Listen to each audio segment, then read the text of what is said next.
So I decided I am not going to be a victim and I am not going to quit. I was either going to carry on 100% or I wasn't.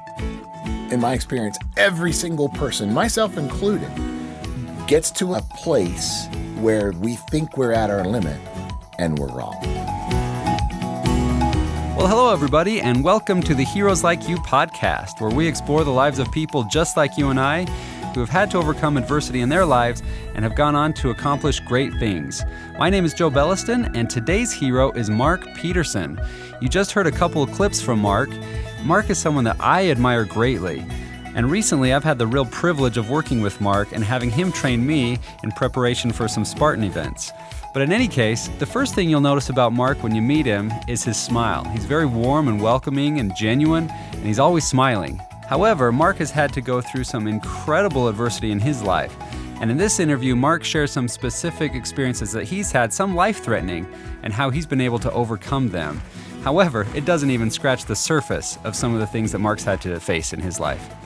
At the end of our interview, Mark opens up a little bit and gets a little emotional. I think you're really going to enjoy it, so stick with us to the end. Buckle up and enjoy my conversation with Mark Petersen. Mark, thanks so much for taking time to be on the show. I'm really excited to hear more of your experiences and stories and thoughts and insights and to share them with others. So I appreciate you being here. Joe, I'm honored to be here. Thanks for the invite. Absolutely. I'm very curious to see what you might have as questions and in any way that I can contribute to the motivation of others, but I'll do my best. This is going to be great. You're a cancer survivor. Yep. You're a mountain guide. Yep. You've climbed 6 of the 7 summits. You're a personal trainer. You've been a military combat medic. And most recently, you've been the director of endurance for Spartan. That's correct. And that's not even scratching the surface. You've done a lot of things in your life. Where did it all start? Where did your love for the outdoors and your passion for pushing yourself to the limit come from? Oh, great question. Love of the outdoors, no question. I was born to do this. I have no idea how, in a family of 10 kids. So that's where your endurance comes from. That's where right my endurance there. comes from, yeah. So I'm the 5th of 10 kids. And we have always been fortunate enough to have our own house. And houses always have outdoor work. Yard work, leaves, raking, mowing the lawn, painting the outside of the house. And of all of my brothers and sisters, they all wanted to do laundry or vacuum or clean the kitchen. I always wanted to be outside. As a matter of fact, when I was growing up living in Waco, Texas, we had kind of a little bit of a forest area to our yard. And every survival book that you could imagine at the library on how to make shelters, how to, cut down a tree and lean it over and make a little shelter inside there, I was making shelters and living outside. And when my parents couldn't find me, they would just go look for me in the backyard. And sure enough, I was probably under a piece of plastic, testing various sleeping bag conditions or whatever. I remember once when I was a little kid, I refused to come inside because if you've ever worn a trash bag, like as a coat or something, you realize that they're hot. You sweat from the inside.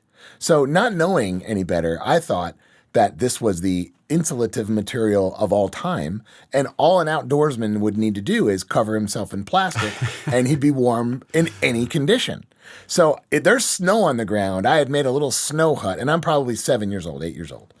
And I had made a snow hut, and I wrapped myself in plastic, and I refused to believe that I was freezing cold because I was wrapped in plastic, so there's no way I could do it, that I could be cold.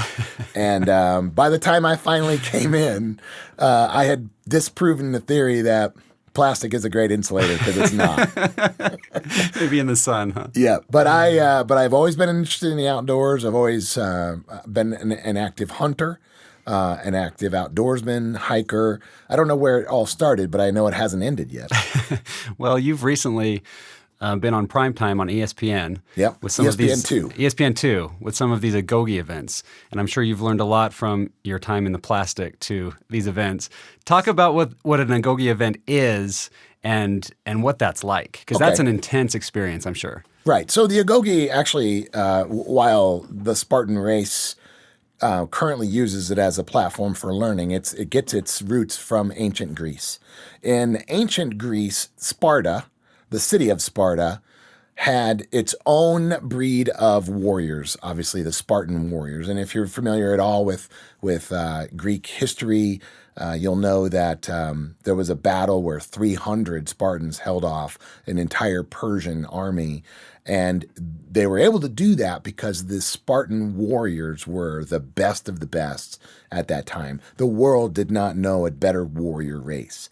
And that warrior race was cultivated at a school called the Agoge. And when you are 7 years old, you're taken away by what would be now kind of like policemen or enforcers, and they were called crypteia. And the crypteia would take an 8-year-old or 7-year-old boy away from his mom and return that boy at age 18 as a soldier or not at all.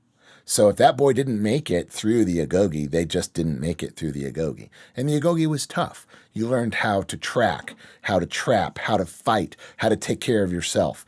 Things like stealing a meal from another person were encouraged because it was survival of the fittest. If that person is able to take food away from another person, the other person was so weak as to not be able to defend their position, then they probably didn't deserve to have that meal. And so many of those Greek youth were not brought back to Sparta, but the ones that were brought back were ultimate warriors. So we decided to take the premise of the ancient Greek agoge, which is a high-intensity school, and teach the participants anything goes. So you're at a 60-hour event. They had 11 years to cultivate this inside of a person. We have 60 hours. So you can guess that during that 60 hours, we're not dedicating a lot of time to sleep or food or rest, but it's constant education. What happens to people at these events is they realize they are substantially more capable of things that they ever thought they could be. Right. Weaknesses that they brought into the event oftentimes are gone.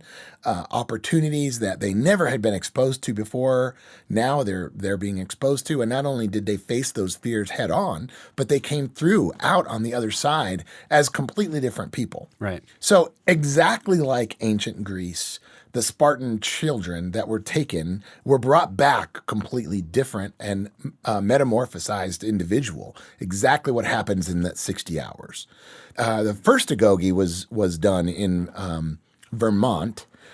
It was a crazy cold weekend, and we lost people to just cold environments, frostbite, lots of different reasons why various people bailed out. But it has become the toughest endurance event on the planet because of the low graduation rate and the high degree of skill that you have to get through it. And just grit.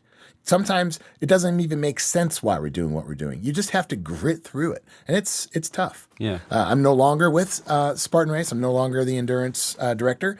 But there have been 11 agoge events, and I either participated or planned 10 of them. So super happy that there's a little bit of a legacy I left there. That's awesome. And if you haven't seen it, you should look it up on ESPN2. These agoge events will make you cringe, they'll make you cry, and it's just amazing to watch. You said something earlier that I want to talk about. You said you find out that you're able to do more than you think you could. Oh, yes. How do you know that where that limit is? Because we don't like to be uncomfortable. We know we can probably do more than we usually do in whatever aspect of our lives. But why would you do it in the first place, and how do you know how far you can go?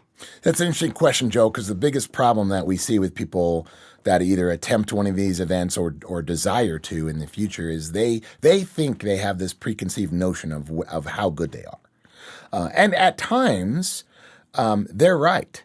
But at no time does any individual person, in my experience, ever truly judge what their outside limit is. Everybody always thinks, yes, I think I can swim a mile, or I think I can endure this cold weather, or I think I can go without food, or I think I can go 60 hours without sleep. But can you do all of it in the same weekend?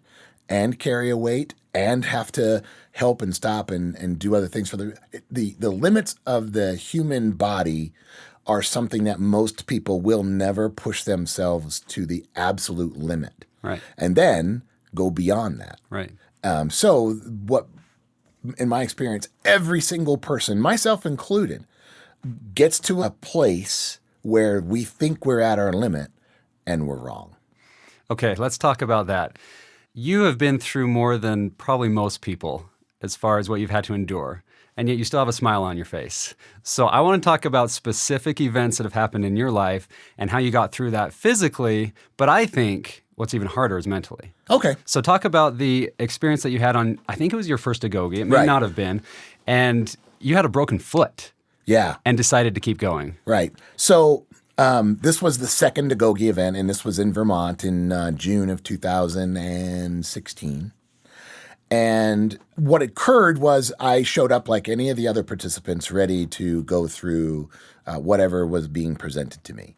And being a mountain guide, the knots and the backpacking skills and having the required gear, which unbelievably was the failure point for a large majority of the people even getting there.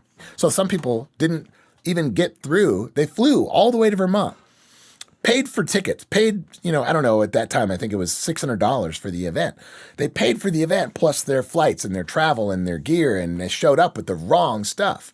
So I'm so glad that people were eliminated by these little dumb things, because halfway through the event, and you're in hour 30 and you're tired and you're hungry and they ask you to do something very specific and you don't do that specific thing in the way that you're supposed to do it, people are then put into danger, or you're endangering other people. But either way, they have this list, and my pack weighed about 65 pounds with all the gear in it. That's way too much. The agoge is meant to kind of introduce a little bit of suffering and a little bit of uncomfortableness. So some of the gear requirements, and some of them are just funny. There was sleeping pads, sleeping bags, bivvies, as if we were going to sleep. Well, there's no sleep happening. So I think actually at Agoge 2, there was given some time for those people that completed certain modules ahead of time, that they got some chances to rest, and there was some of that. But you want to know what happened with this broken foot thing. So what happened during this event is somehow, I don't know how this happened, but in these events you end up looking for opportunities to help your fellow colleagues, because the dumbest reasons you're going to get excluded. If you didn't make it to a certain point by a certain time, you get a blister on your foot and the medics say, no, you can't continue, or things like not having the right gear, you get eliminated. Mm-hmm. But eventually these people are your brothers and sisters. You're not stealing food from them. No, you're trying in every way to help them and get help. So you're going to get as much help as you're going to give. And somehow I ended up with another person's pack. And my pack weighed about 65 pounds, so I'm assuming this person's pack weighed somewhere similar. And so I'm carrying, a little over 120 pounds, 130 pounds on my back, and it's nighttime. And we shifted from one activity so quickly to the next activity that I didn't really have time to fully prepare, like tighten up the laces on my boots or get my trekking poles out and, make sure I was stable. So I'm walking with all this weight, and it just happened. I'd stepped off of a rock in the wrong way in the middle of the night, fell in, my foot kind of went into a ditch, and I heard an audible bone cracking sound. I mean, if you've ever been anywhere where you've heard that sound, you know that sound. Oh, yeah. And I immediately knew I was in some serious trouble. Was it painful? It was very painful. It was very painful immediately on. And that's typically not from normally your body takes a blow to where it cushions you from the shock of immediate pain. And then later you feel that immediate pain. Uh-huh. I knew immediately that there was something wrong. Yeah. And I couldn't put any pressure on the front part of my foot at all. I was heel walking for the next mile or two up a hill, and the hill in Vermont, this hill is called Bloodroot Mountain, and it's brutal. It's used in every endurance event, mountain bike race, 50-mile, 100-mile races as just a killer. It's intended to be an obstacle in the way and introduce brutality. So here we are coming up the top of Bloodroot. And there was a moment at the top where all of the event leaders had gathered people to break them up into various teams and let them sort of recover before the next module. So with those few minutes, I said to myself, well, I know if I go to medical, I'm out. Right. Immediately, they're going to take me out. Even if they think there's something wrong, I'm out. Well, I didn't come to this event to be disqualified or to quit. And so I secreted myself into the woods a little bit and got my headlamp off and pulled my boot off and my sock and immediately saw what had happened. My first metatarsal had separated from the rear part of the bone, and it was broken. You could clearly see compound fracture. You could see the bone. It wasn't sticking to the skin, which is really good, but I could tell this was broken. Right. And bruised and swelling, and it was bad. So you were done. So I thought for sure I'm done, and I actually began to prepare myself to be done.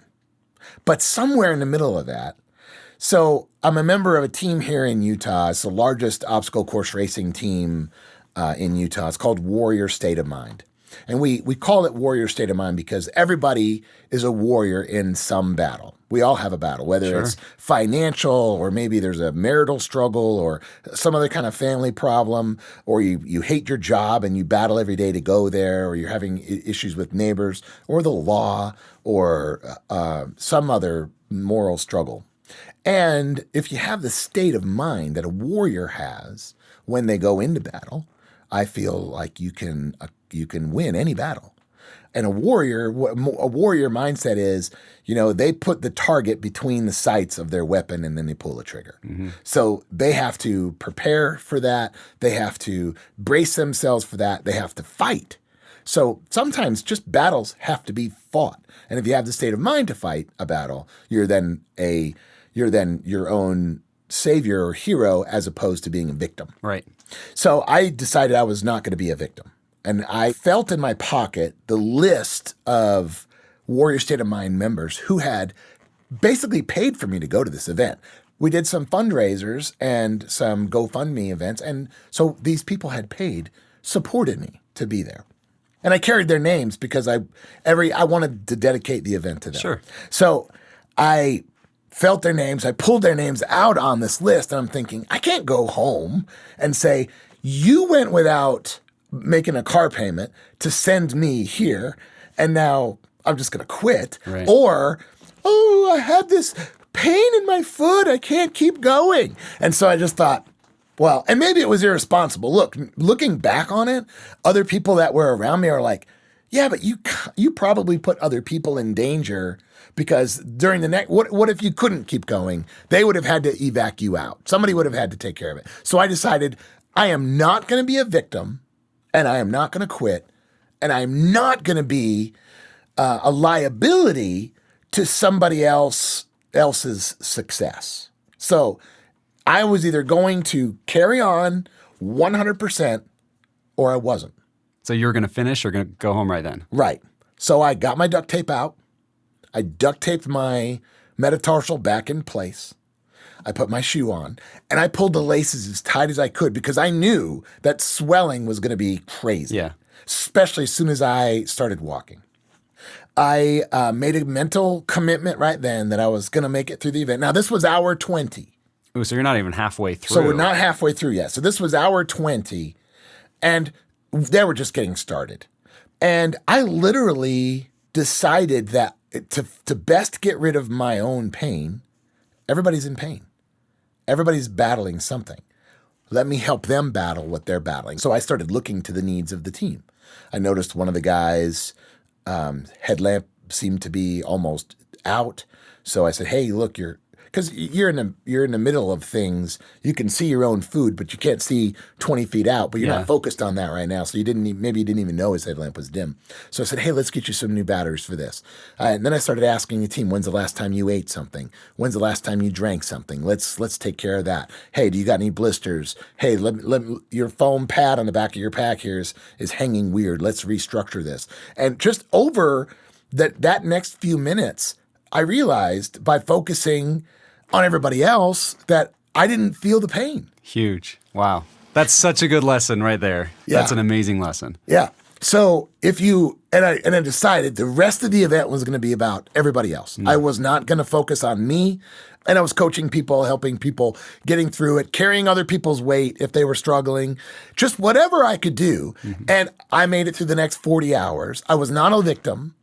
I was not a liability to anybody else, and I made it through the event. And they gave out a leadership award to a couple of people, which was basically a coin that Joe DeSena had minted that had the Agoge symbol on the end, the Delta symbol, the inverted V on the back of the coin, and then a Spartan warrior on the front, and a cool phrase. And so I got one of those coins for leadership, and I was like, when did I lead anybody? I didn't point the way. I didn't look at the map. I didn't do anything. But the vote came. It was all voted by peers, and it was the people that I'd helped carry weight or taught them a knot or helped them through. Just put my arm around them and said, "You're going to make it through. You're going to be fine." Yeah. And it was amazing to me that through my pain and suffering, I was able to discover that leadership is about just giving to others. It's not about being the fastest, because I certainly wasn't. It's not about being the strongest, because I'm also certainly wasn't that. It was just about taking care of your team. And so looking for their needs and taking care of them. So that's what got me through the event. Amazing. Now, I went to the doctor immediately when I got home, and I had done some severe damage to my foot. So this is not a recommended course of action. Yeah. If you're injured, stop, come back another time. But I chose what I chose, and I'm urging other people to choose differently. But I chose what I chose, and I had to suffer the consequences. I had 5 surgeries after that to correct the various things that were going on. I ended up getting a donated bone. Wow. So a person had a motorcycle accident and had lost his leg from his knee down. So I have a donor bone. I have synthetic cartilages. I have more hardware in here than Home Depot. But I was able to get fixed up. And then through that experience, not only was I able to get through the event as a participant, but I led the next 9 Agoge events all over the world. Iceland, China, Mongolia. The recent event was in Namibia, which I wasn't at, and the next event is in Greece. Wow. But I've had the fortunate opportunity to be in a lot of really great places with a lot of really great people that they were the heroes really in these events. That's amazing. So looking back, it may not have been the smartest or even the right choice for your health. Right. But I love the lesson of the warrior mindset, because it wasn't your foot. I mean, your foot wasn't necessarily any stronger than someone else's. Right. But your mind was much stronger, and that's what got you through the event. Yeah, I love that. If you think about stories of any of these survival type stories like that, by no means was I ever in danger of my life. Right. There were medics there, there were paramedics there. They could have evac'd me out. There was an ambulance on site at any given time. I was never in danger of my life. Not like people like Aaron Ralston, who's stuck in Blue John Canyon in the middle of Utah, having to sever his own hand in order to get himself out. And then after severing his hand, having to use his left hand, which is not his dominant hand, to tie all the knots and rappel himself out. Meanwhile, doing everything with a tourniquet. They don't even come close to comparing. But the mental fortitude that he needed was the exact same mental fortitude that I needed. And it's the same mental fortitude that anybody needs to get through a difficult situation like that. Yeah. That's what warrior state of mind is all about. You have to have the state of mind of a warrior, not the state of mind of a victim, and not the state of mind of a person who's, okay, so there's 2 types of people in the world, says John Rowe Moyle. And John Romoyle is the Utah pioneer that lost his leg and had to still walk 20 miles to work in the quarries to build a landmark building here in Salt Lake City, the Salt Lake Temple. He said there's two types of people in the world: people who act and people who are acted upon. Right. So I chose to act. There you go. Well, I want to go through a couple more experiences, if you don't mind. Sure. You could say that you brought that pain upon yourself, maybe. I mean, Certainly. it wasn't intentional. Certainly. But there was one battle you didn't bring upon yourself, and that was cancer, right? Right. You had to fight it, but you didn't choose that battle. So you find cancer, it's skin cancer, treatable. Yep. But then it spreads. Right. And it spreads everywhere, including your pancreas, which isn't the easiest thing to cure. How did you get through that experience? Same way. Warrior state of mind. So short version of the story is basal cell carcinoma was discovered on the top of my head. And it was discovered just simply because I had a bump there that just would never heal. I had a full head of hair. So I, for the most part, it wasn't highly visible. And I lived probably a year without really taking it serious. I put the creams on, the dermatologist would say, yes, it comes back as basal cell carcinoma. Here's something you could try. But I was never super aggressive about trying to solve this until it grew and grew and grew. And when you have skin cancer, because skin is the largest organ in your body. Right. So everybody always thinks, well, it's just on the outside. It's not affecting the inside. The problem is whenever you treat, it's like when you have a mouse, right? You put out rat poisoning or something like that. They just move to a different area. Yeah. So the skin cancer, the basal cell carcinoma, moved within other organs in my body to try to escape the treatment that I was doing on the top. So I did do some radiation, but what ended up happening is it ended up resurfacing in other places. So the first place that it was noted was in my prostate.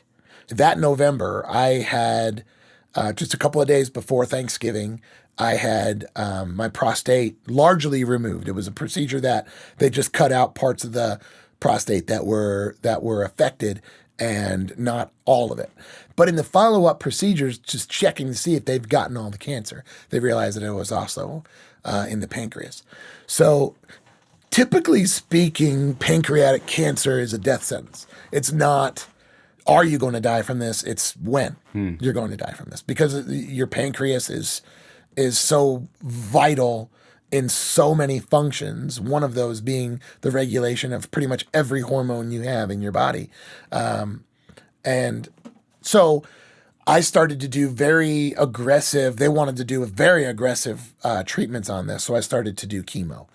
And chemo was really hard. I lost all my beautiful locks of blonde hair. Well, you look great as a bald man. Thank you. So to this day, people ask me, do I shave my arms? And I'm like, it's just... Wow. It's just I don't have a lot of hair anywhere anymore, and so they were able to go in microscopically and remove pieces of my pancreas, which weren't functioning, and they showed them to me, and it was just dead black tissues, and so far, other than I did have some resurfacing of skin cancer that they had to remove from both sides of my face. Earlier this year. So far, I am 100% cancer-free right now. So. Amazing. And you attribute that a lot to, obviously, the treatments, but then that you had the mindset you were going to beat it. Oh, there's no question about it. So I'm a firm believer that we create our own path and how we are. Tony Robbins talks a little bit about this. He will say things like motion creates emotion. And he gets people up in his audiences and they clap their hands and they jump around and all that kind of thing. And you can't help but be animated when you're moving around. Right. When you're happy. You just can't help it. You can't and have this big sigh and sad face. So life is that way. If you say, yeah, and even just talking on the phone to your family, yeah, so the cancer diagnosis came back. Yeah, I don't know how I'm going to beat this one this time. It's probably going to do me in. You've lost. I wasn't going to die from prostate cancer. I was going to beat it. And I believed that I was going to be fine. You convinced yourself. I absolutely made myself fine because you can make yourself sick. So why can't I make myself Sure. fine? Yeah. So I did. That's good. And it's just that warrior mindset. No warrior ever pulls out their M16 and gets behind a bunker and says, I'm not even going to bother pulling the trigger here because I'm going to die. They at least pull the trigger. Great point. They at least put their enemy in their sights and at least fire a volley of shots to see what's going to happen. And if you go into anything you're going to do and decide that it's not worth the result or the win at the end, you're going to lose. That's good. That's a good illustration too. Thanks. The warrior pulling the trigger. So you're an accomplished mountaineer, Yep. a mountain guide. Yep. You've climbed 6 of the 7 summits. Yep. That's an accomplishment. But you have a story about when you were on Mount Rainier and things didn't go exactly as you'd planned. You weren't guiding at the time. This was just a pleasure trip. This was just me. So quickly talk about that. Okay, so this was me being stupid. I was on Mount Rainier, and there's several routes. Mount Rainier is famous for the Disappointment Cleaver route, which Rainier Mountaineering Inc. Pretty much owns the franchise on, and it's got a couple of good glacier crossings. And glacier crossings in and of themselves the risk can be mitigated if you're crossing with experienced guides and if the season is right. But if the season's not right, think of cracks in the ice that are covered by frosting on a cake, right? As long as the frosting is covered, or as long as the frosting is not covered, you can see all the cracks. Okay. But when snow is at a high level, you really don't notice enough of the signs that there's an open space below this snow bridge. Okay. So I was by myself, and I obtained a walk-up permit, meaning I didn't plan any of this previous. Which Just one afternoon. Let's just go for a walk. Which should have been a sign in and of itself. Now, I was guiding that week on Mount Baker. And Mount Baker is also glaciated, and it's an inactive volcano. But I'd already had all the equipment with me, and I was in Washington anyway. And so I just thought, I've got this end of the weekend here, and this was actually a Wednesday, and so I thought I'm going to go because the weekend there's going to be people climbing, and I kind of like to be by myself. Mm-hmm. So it's a Wednesday morning. I do a walk-up permit at the Park Service for the Emmons Glacier route. Now, Emmons Glacier is one of my favorite routes on Rainier because it takes you up just past a rock formation. It's called Shiprock. So basically a ship. It's like the prow of a ship. And it looks like it's pushing through the ice, and it's a beautiful rock formation, and I really like it. There's also a rescue hut just above that where, if the weather gets really bad, you could duck in and duck out. Okay. So I thought, I'm by myself. This is a good place to be. I was above the rescue hut, right where the glaciers start to get a little less visible.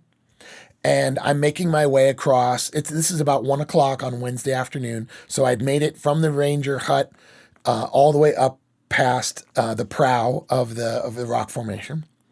And I'm walking along, and typical glacier travel is you probe and you test and you look for formations. But the snow was just such... to try not to make the story too long, I fell into a crevasse. And I only fell about 25 feet. So I was lucky that I fell at such an angle where I was kind of sliding, but not an angle that I could easily climb back out on. I had an ice axe, but I only had one. Well, I found myself at the bottom of this crevasse and not able to climb out. I spent somewhere between 4 and 6 hours. So let me say this. I spent until it got so dark that I could no longer see inside the crevasse without a headlamp.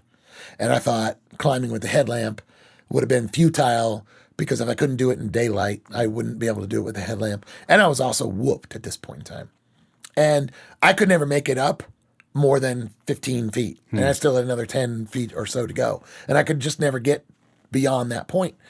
But I wasn't giving up by any means. I was fine. I mean, I had a pack full of water, food, fuel for my stove, sleeping bag, sleeping pad, a bivvy. I had warm clothes. I had dry clothes, which is key. And I wasn't injured in any way. And I knew at some point in time, somebody's going to come by here. Now, bad for me is, you remember I specifically chose the middle of the week so that I wouldn't be around other people. And I chose a route that's not ridiculously popular.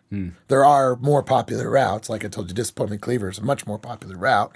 And it's led by guides as their business. So, the chance of having someone who's good at rescue and has been trained in rescue would be better had I been on one of these other routes.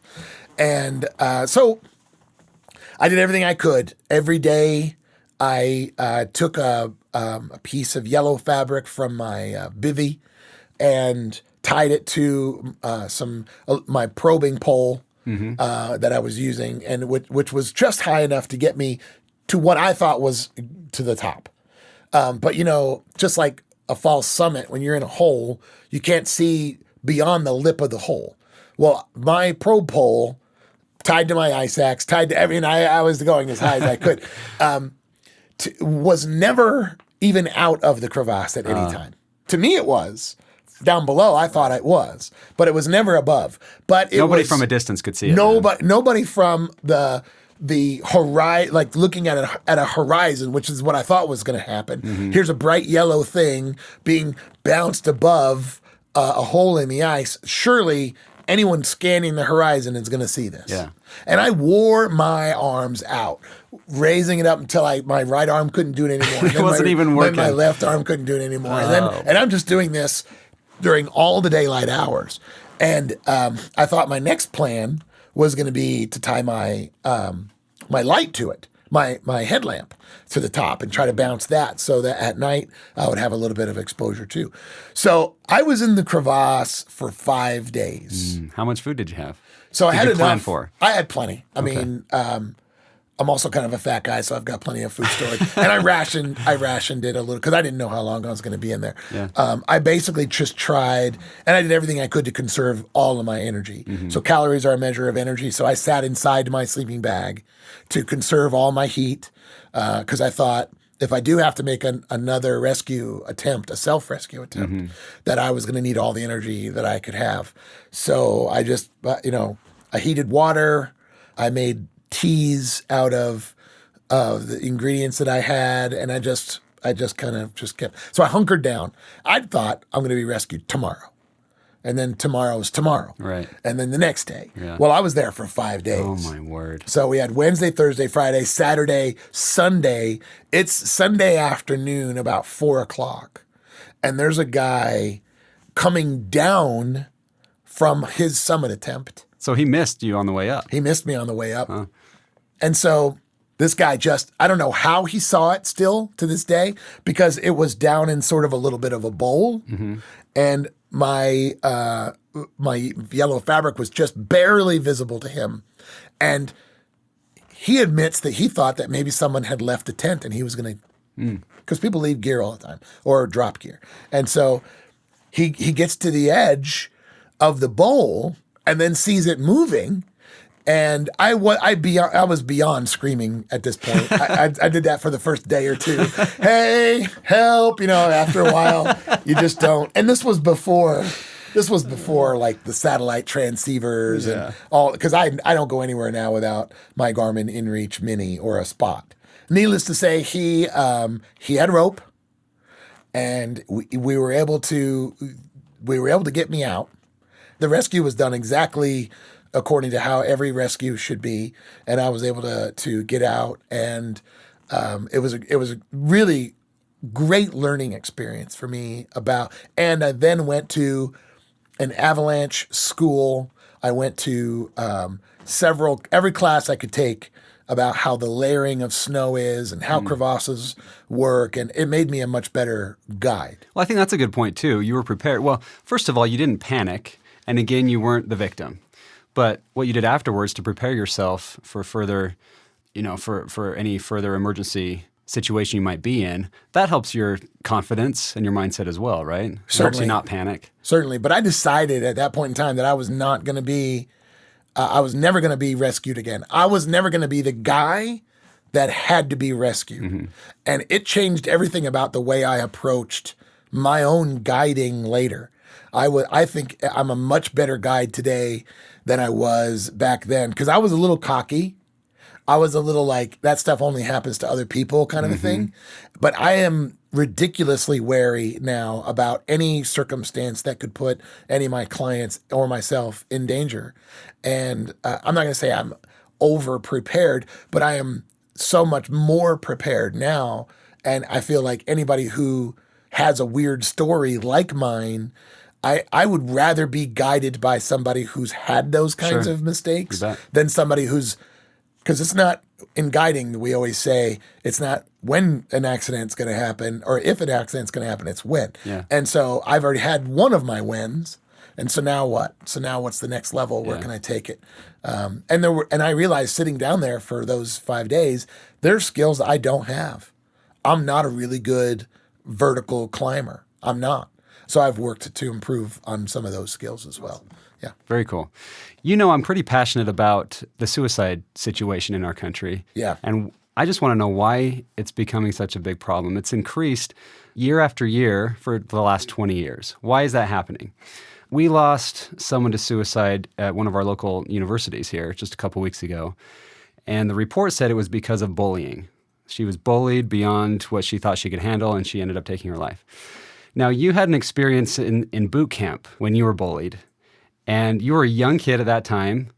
Would you mind telling that story? And how did you get through that then, but then later on as well as you look back on it? How did you get through that time? Sure. Let me address them separately, if you don't mind. You bet. So the question about the suicide and why the rates seem to be climbing. I'm certainly no expert.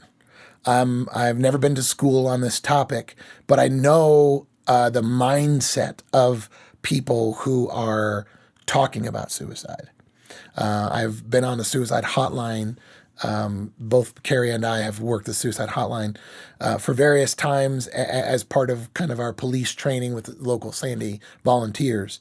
And it's just an opportunity to talk to people, and sometimes people they don't need an expert to talk to. They just need someone to talk to. Yeah. And so here's my take. This is the world according to Mark Petersen, is we live in such a disposable world. Everything we have is disposable. People don't fix cars anymore. They buy a new one. People don't add on to their house. They just they sell it and go buy a bigger house. And I think in today's society, we have this mindset that if we don't like it, we can give it up and get something better. Wonder if we see that in the divorce rate as well. Oh, no question about it. No question about divorce rate. No question about how we raise children. No question about how we handle our finances or are friends with our neighbors. It used to be back in the day when you bought a house, you got along with your neighbors because they were your neighbors. And if you don't like your neighbors now, people just move instead of fix the problem. What's the problem? Dial in. It's probably because did you even ever introduce yourself? Do you even know who they are? And what struggles are they fighting? Right. Are you there? Exactly right. Helping with that struggle or not? And so I think that suicide is an easier choice than fixing a problem, because we live in such a world of disposability where our problems can be disposed of and dealt with later. Right. And to some people, suicide is an option because I can deal with this later. Whatever the life is afterwards, it'll be better than where I'm at right now. If I move from this apartment, whatever other apartment I live in will be better. It won't, because you'll have you carry with you the same problems and weaknesses and everything else that you had with you. So. Yeah.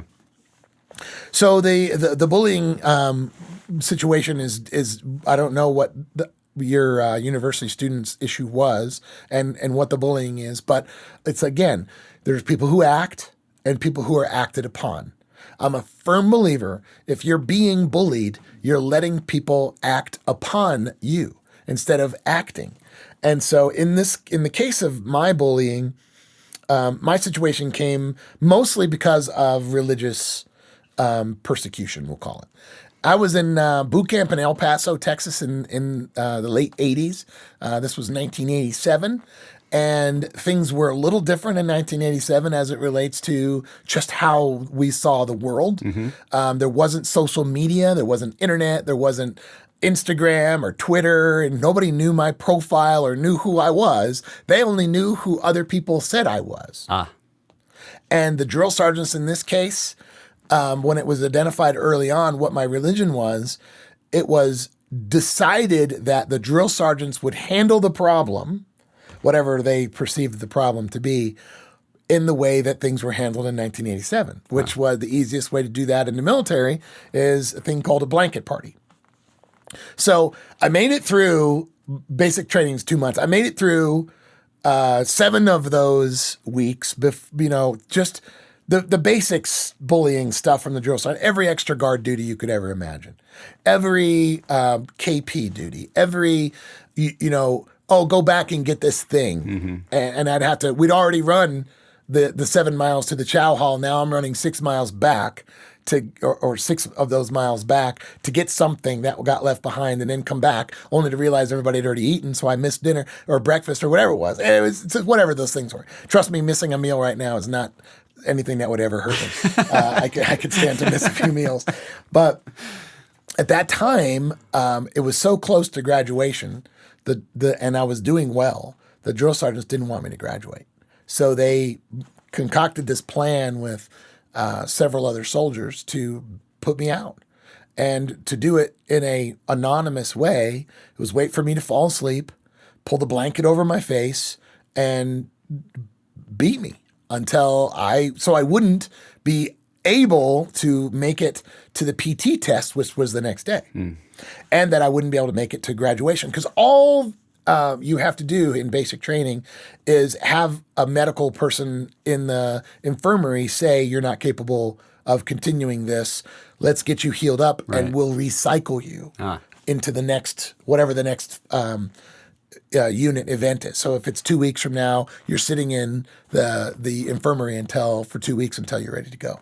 So at this point in time, they took their towels and they took their padlocks off of their lockers and they wrapped them up in the towels and just swung them at me like maces. And I was asleep, so the first couple of blows landed pretty square on. But then after that, I was able to get my hands up and my arms to guard my body, and I despite the fact that I was able to guard myself pretty good, they knocked me out. And I got beat up pretty good. I mean, black eyes, I lost a tooth, and just bruises and cuts. And one in particular was they chipped the bone in my leg. Because I pulled my knees up to my elbows trying to guard my, like you do, you guard your midsection. And there was a bone in my leg that they chipped. I mean, these are padlocks. Yeah. So it was relatively heavy. And so, but I woke up at the same time everybody else did from being knocked out. But I woke up in the morning and I had gone all night long with this blanket which had blood covering the wounds that I had on me. So pulling the blanket off was like I reopened all of those sores. And but I was able to. I figured out what was going on, and there were laughs and there were chuckles and there were giggles because everybody thought I was out. Mm-hmm. I was done. Well, I got dressed and it was PT test. So you're normally in a full uniform. I could have covered a lot of the bruises, but PT uniform is just a t-shirt, shorts, and tennis shoes. So I show up in formation in my PT uniform and bruises, scabs, blood, I didn't have a chance to really clean up everything. No, I was able to wash my face, that was the worst because they got my face pretty good, which is I think they fixed it. They probably made it much better looking than it was when I went in because I've been able to marry an absolutely lovely, wonderful woman, Carrie, that thinks I'm good looking. So they must have fixed whatever the issues were.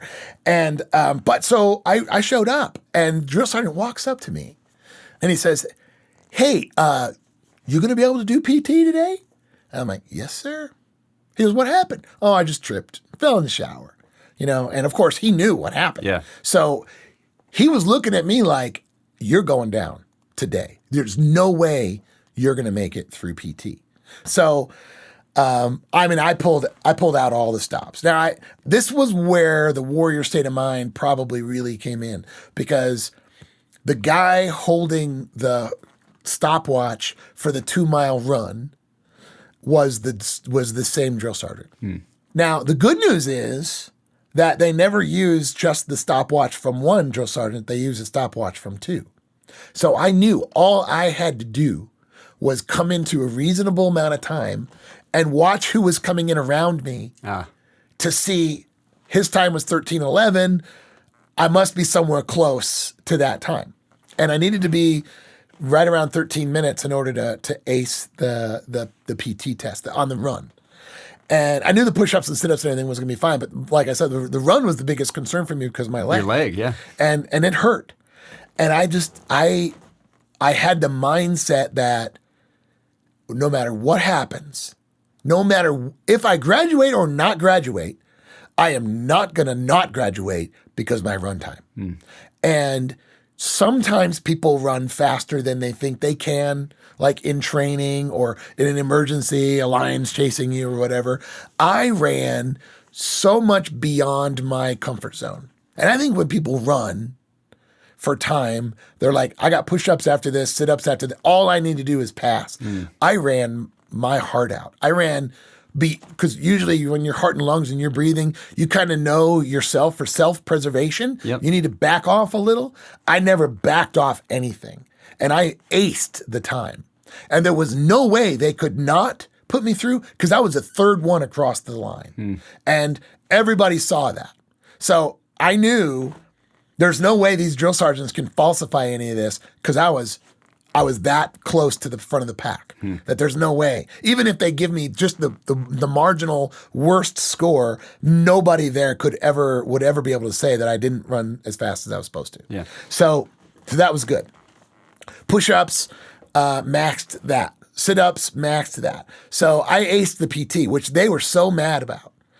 You could tell he's writing down the stuff and he's just got a look on his face like, I got to get him another way. So right after PT, the next day was shooting. Well, there's amount of time that you do on range time, and there's amount of time that you spend during boot camp learning all the basics of your weapon. And I missed all of those. I missed every single time on the range because I had KP duty. Oh. Now, typically KP duty is only given to a soldier once in a cycle, but because of the issues, they made sure I got it 11 times. Oh. 11 times. Wow. So I missed range time. I missed a lot. Now, I'd never shot an M16 before. This is a completely different thing. And you have to hit your target, and you have up to 600 yards with iron sights. Oh my goodness. This is not now. You don't have a scope on there. No scope. And so again, I'm just applying every single thing I know. And I'm a firm believer in this phrase. Start where you are, use what you have, do what you can. So I knew I didn't have everything, but I had some knowledge of riflery and marksmanship and breath control and trigger control and how to set the sights. And my first shot was way, way off. I hit the dirt so brutally long before the target. But I saw that and immediately compensated. And every single shot after that first shot, I hit the target. Wow. So I actually qualified in boot camp as expert because you're allowed to mix one. And I missed one. So then the night before graduation, there's this thing in El Paso at Fort Bliss called Operation Santa Claus. And it's where all the toys get donated for Christmas presents. And some are new and some are used. And everybody loves that guard duty. It's a 24-hour guard duty. Everybody loves that guard duty because you're locked inside of a warehouse playing with toys all night long. Yeah. Well, I knew graduation was the next day. Hours after my 24-hour duty was over. And I'm sitting in there thinking, they're just going to leave me in here. That's how I'm going to miss graduation because they're just going to forget it. They're going to forget about me and go, oh, yeah, well, you weren't at graduation, so you need to go again. And I seriously thought that's what they were going to do. But I was let out exactly on time. I was able to run back to the barracks because I'm in BDUs. I was able to run back to the barracks, put on my Class A uniform, get into formation at graduation, do the march, do the walk, get handed the certificate, get through it, and I graduated boot camp despite all of the bullying and the whatever. I mean, we called it bullying today. Back then, we just called them jerks. You know, and many of them were very surprised that I made it and that I didn't like tell on them or, you know, try to get everybody else involved. Drill sergeant, I never went once to the drill sergeant and said, hey, so they stole all my laces out of my boots, which was another thing that they did. So, I mean, just stupid stuff.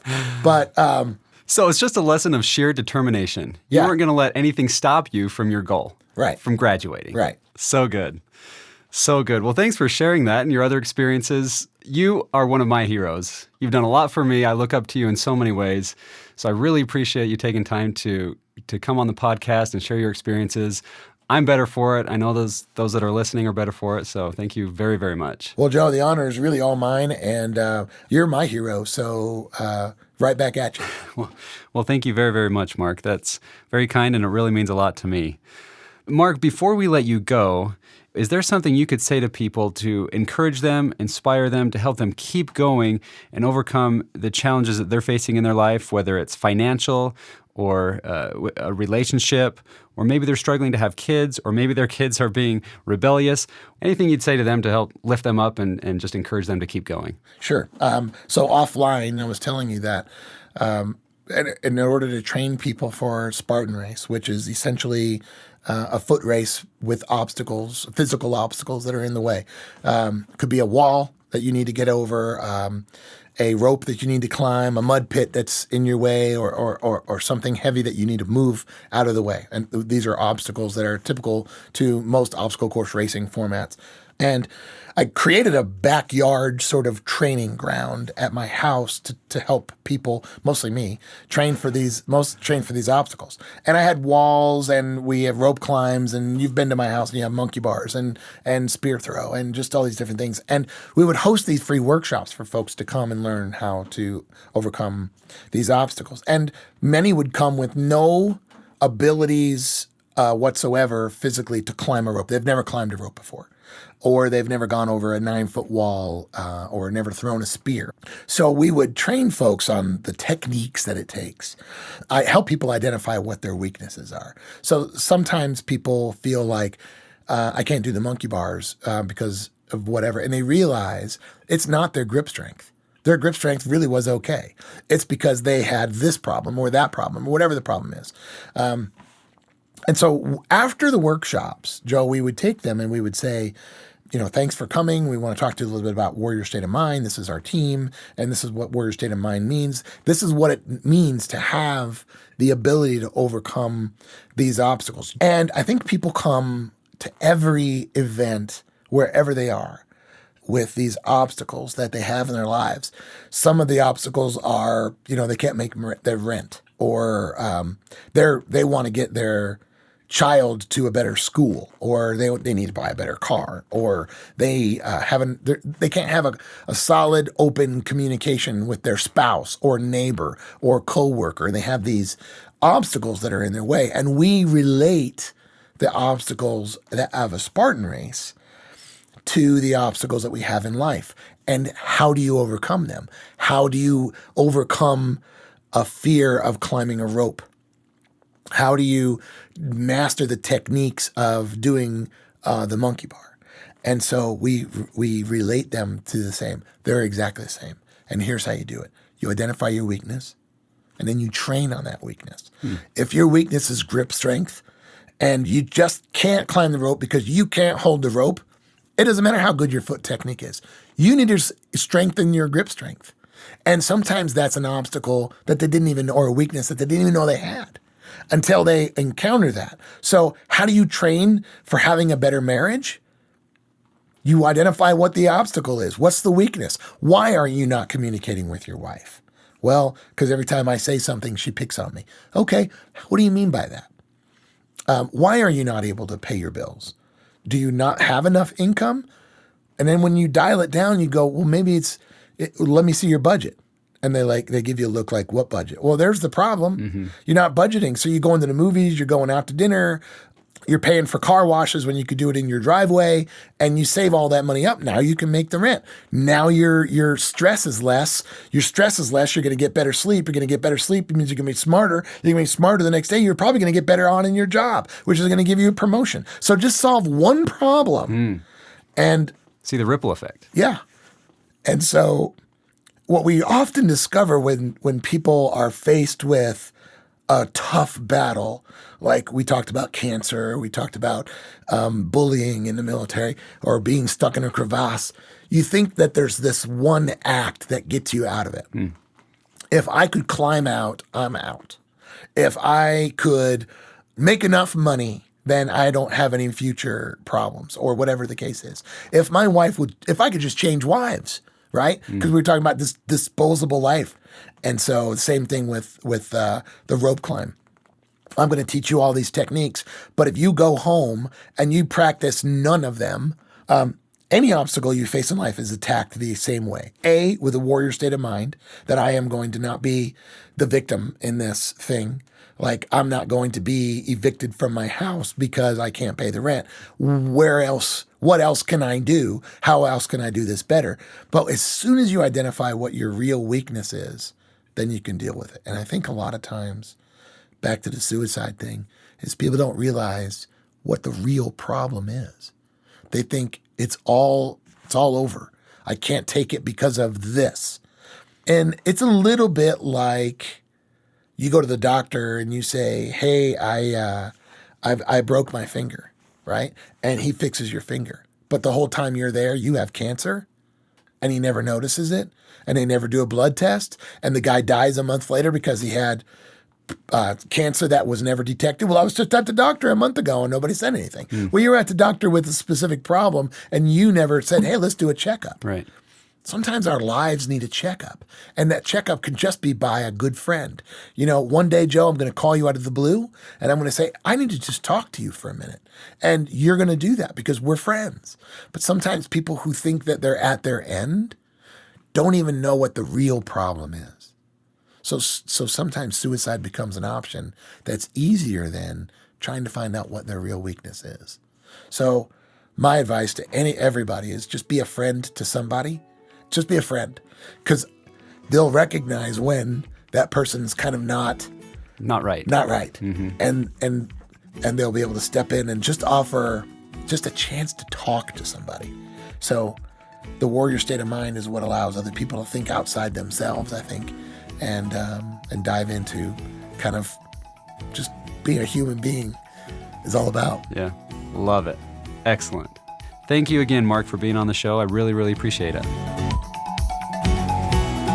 Gosh, I hope you enjoyed that conversation as much as I did. Mark is truly a warrior, and he didn't even scratch the surface of some of the difficult things he's had to endure.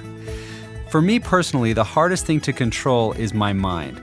I'm often stuck in a pessimistic, negative, victim-like mindset, and I've been really intentional the past few years to change that, to switch that to a more positive, I can, service-oriented mindset. And there are resources out there that we can all take advantage of. There are workshops, there are classes, there are great books available to help us do that. If we surround ourselves with good content, with good people, and fill our minds with positive things and develop, like Mark talked about, this warrior state of mind, there is nothing, I believe, that we won't be able to get through. As I was talking with Mark, I was reminded of a quote from Rocky Balboa, and we'll end with that, but I want to give a big thanks to Mark Petersen for being our guest today, and a big thanks to you, the listener. If you think there's someone who could benefit from these podcasts, please share it and help spread the word. So until next time, it's a great day to be alive, and God bless. You, me, or nobody is gonna hit as hard as life. But it ain't about how hard you hit. It's about how hard you can get hit and keep moving forward. How much you can take and keep moving forward. That's how winning is done. Now, if you know what you're worth, now go out and get what you're worth. But you gotta be willing to take the hits and not pointing fingers saying you ain't where you wanna be because of him or her or anybody. Cowards do that, and that ain't you. You're better than that.